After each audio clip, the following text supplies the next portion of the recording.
On February 21st at roughly 9 p.m., here's what happened at this Dairy Queen on 5th Street in Davis, California. Two men walked into Dairy Queen. They both had ski masks on.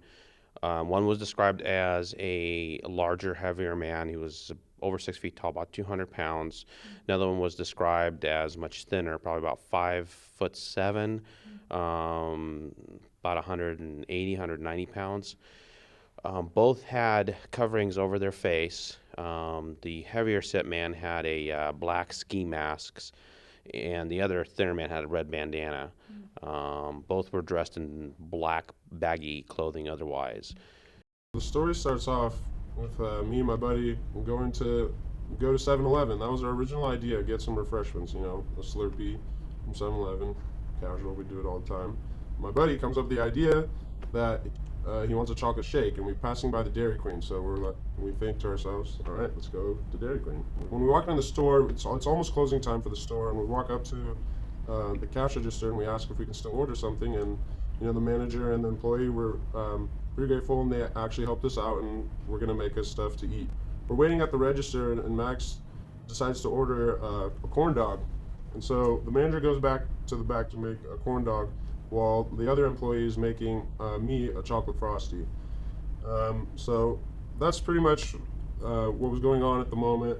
We had just walked in, and so we're waiting about a minute, and we're at the counter, and I notice the door opens, and some people kind of creep in.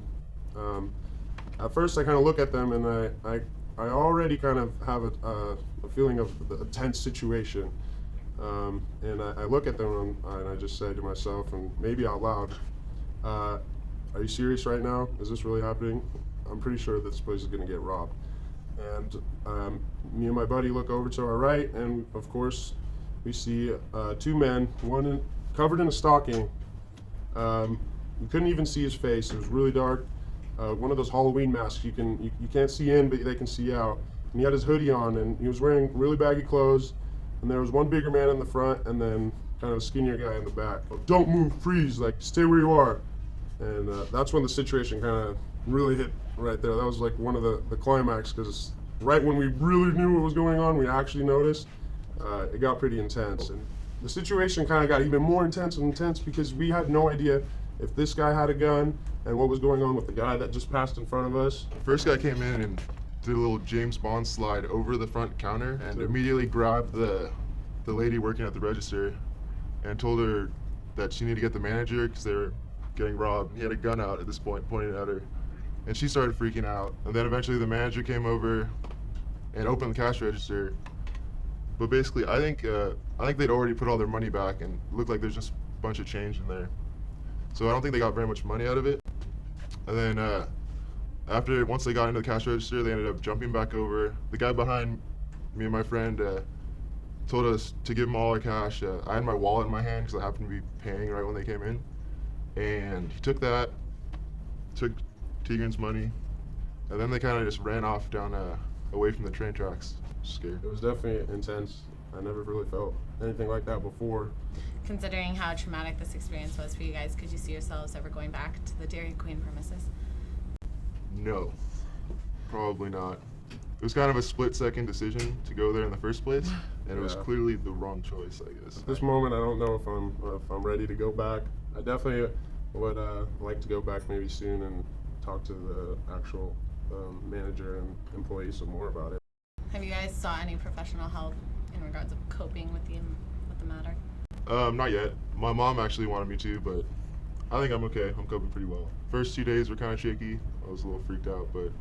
How did you guys sleep that night? Terribly. Yeah, it wasn't that great of a night. I mean, not to be like too dramatic about it, but you can't go through something like that and not think about it, Yeah. You can't.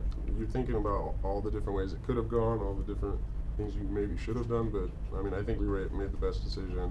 What did you guys take away from all this? What it comes down to is spatial awareness. I mean, you got to be aware of what your surroundings are and what situation you're in general, because anything can happen at any time. I mean, like he said, in a dark area like that, I mean, when you're walking alone and stuff like that, you got to think about the decisions you're making, because you never know what can happen. And considering the amount of robberies that have been happening in the city of Davis, do you have any advice for people if they find themselves in that type of situation? Well, essentially, if somebody points a gun at you, the best thing to do is be as calm as possible and cooperate. Most people who are committing robberies are anxious themselves, which makes them very dangerous. And the best thing to do is try not to aggravate that situation. No property is ever worth your safety or your life. Get a good description. Call us immediately. The other thing we've been having in Davis is some street corner robberies where people are basically getting robbed while they're walking for their iPods and whatnot. So, have a cell phone with you, and if you can call police right away, do so. Again, as Officer Dorshow said, remember to just stay calm and cooperate. No commodity is worth your life. This has been Anna Ucar reporting with Aggie TV.